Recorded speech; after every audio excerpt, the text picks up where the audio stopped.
니하오, 보하이, 조향란.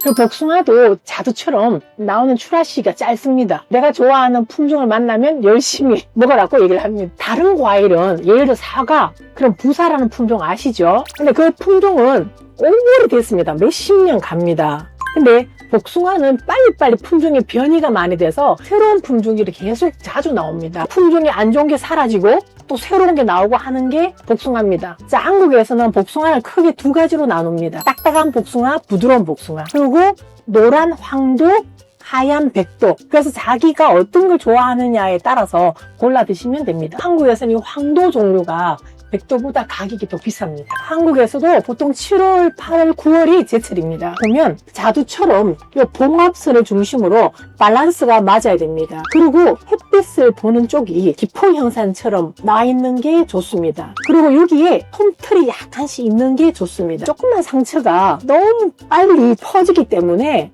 조금씩 자주 드셔야 됩니다. 그리고 복숭아는 비가 오면 당도가 확 떨어집니다. 비가 오기 전에 빨리 수확을 한다거나 비 오고 난 뒤에 좀 햇살이 나오고 난 뒤에 이틀 후에 수확을 해서 보통 판매를 하고 있습니다. 그리고 복숭아는 바로 냉장고에 넣으면 오히려 당도가 떨어집니다. 서늘한데 뒀다가 드시기 2시간 정도 해서 차갑게 드시는 게 가장 좋습니다. 과일은 햇빛을 받는 쪽에 따라서 맛이 다릅니다. 그래서 커팅 방법이 중요합니다. 과일은 이 부분만 맛있어 좀 먹고 나면 맛없는 부분은 좀 안 좋잖아요. 그래서 이렇게 반달 모양으로 썰으면 골고루 맛있게 드실 수가 있습니다. 한국에서도 이제 수박 큰 거를 한 톡씩 사는 분들은 좀 적고 커팅해서 판매하는 거를 많이 드시고 계십니다. 작은 수박이 있습니다. 미니 수박. 그 맛이 이 맛을 따라가지 못하기 때문에 별로 자리를 잡지 못하고 있습니다. 그래서 이제 이 수박이 이제 메인으로 한국에서는 많이 먹고 있습니다. 이름이 있나요?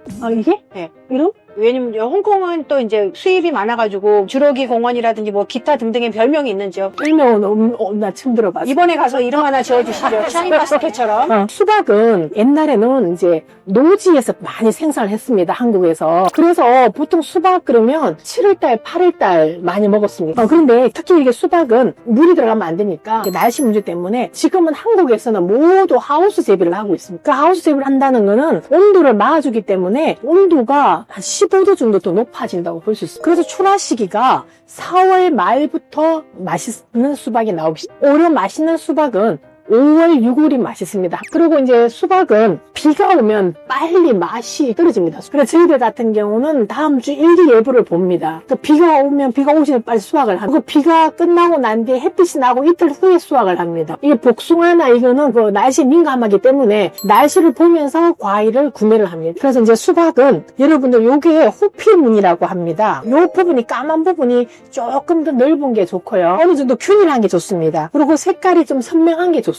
까만 선이 진한 게 제대로 익어서 맛있습니다. 요 선이 보이죠? 과일은 1도 차가 있는 게 좋습니다. 1도 차가 좋은 곳일수록 과일은 색상이 진해집니다. 그냥 기본적으로 과일의 색깔이 진한 걸 고르면 됩니다. 그래서 여기에 튀어나온 게 눈으로 감고 이렇게 만져보면 이게 두들두들 느껴집니다. 밑에 부분이 크면 맛이 억셀 수가 있거든요. 여기 작은 게 좋습니다. 자, 그리고 수박은 커팅했을 때 이런 색깔이 좋습니다. 선홍빛. 또 어떤 수박은 요 씨가 하얀 게 있는데 그거는 미숙이라서 맛이 없습니다. 여기 씨가 주변이 푹 파인 게 있습니다. 그런 거는 너무 익어서 맛없습니다. 수박은 또 커팅법이 매우 중요합니다. 이쪽 부위부터 시작해서 갈수록 맛이 떨어집니다. 이쪽 부위가 맛있습니다. 숟가락 이렇게 파먹으면 나만 맛있게 먹을 수 있어요. 그래서 이 중심으로 사선으로 이렇게 먼저 이렇게 이러면 咁樣嘅話咧， 골고루 맛있게 먹을 수 大家都 있습니다. 可以均衡食到啲好食嘅地方。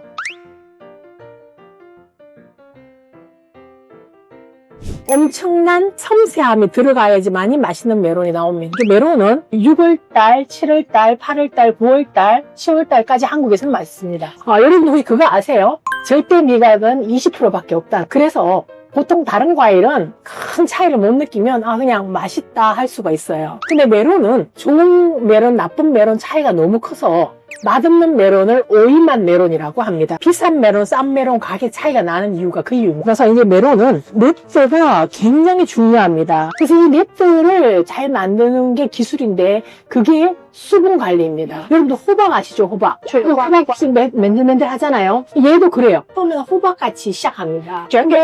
완성할 때 이런 넷트들이 나타나기 시작해요. 요걸 잘 하기 위해서는 농가가 아침마다 가서 보고 물이 부족한가 아닌가를 확인해야 좋은 네트가 나옵니다. 그래서 이 네트가 만드는 게 너무 중요하고 네트에 따라서 맛의 차이가 나기 때문에 고를 때 네트를 보셔야 됩니다. 먼저 네트가 균일한가가 굉장히 중요합니다. 이렇게 네트가 골고루 모양이 나야 좋은 겁니다. 네트를 보시면 이 안쪽에 또 작은 네트가 있습니다. 요거를 2차 네트라 하는데 이런 게 나기 시작하는 게 맛있습니다. 그리고 여기 네트가 여기까지 올라오는 게 좋습니다. 꼭지에. 이 바탕은 약간 이런 연한 그린이 좋습니다. 그리고 요거도 좌우 밸런스가 맞는 것이 맛있습니다. 메론은 시간이 지나면 당도가 2도 올라가는 후숙 과일입니다. 이런 과일은 구매를 해서 냉장고에 바로 두면 안 됩니다. 요 부분 있잖아요. 요 부분을 살짝 눌러서 할 때 그때가 좋습니다. 그래서 요거를 고르됐을 때